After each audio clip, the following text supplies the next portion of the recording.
weeraryahanka xulka Uruguay Luis Suarez ayaa diiday inuu raaligeliyo xulka Ghana kadib kubaddii uu gacanta ku bixiyay waqtigii dhimashada kulankii wareega 8 ee koobka adduunka ee sanadii 2010 iyadoo ciyaarta ahayd barbara 1-1 isla markaana la marayay daqiiqadii ugu dambeysay ee 30 daqiiqo ciyaarta lagu daray.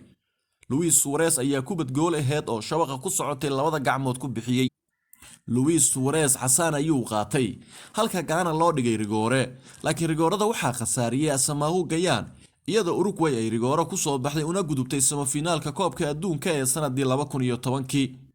tan iyo waqtigaas Suarez wuxuu noqday shakhsiga loogu neceb yahay dalka Ghana, inkastoo ay 12 sanadood ka soo wareegatay.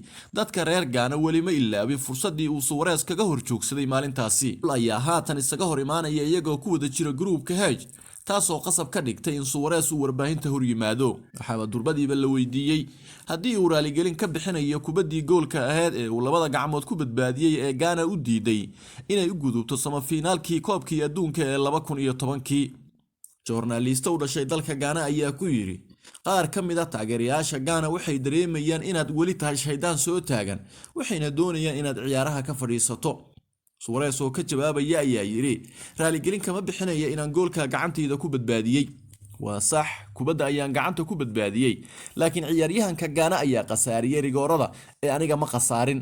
malaha raaligelin waan bixin lahaa haddii aan ciyaaryahan dhaawici lahaa, laakiin xasaan ayaan qaatay, garsoorahana rigooro ayuu dhigay.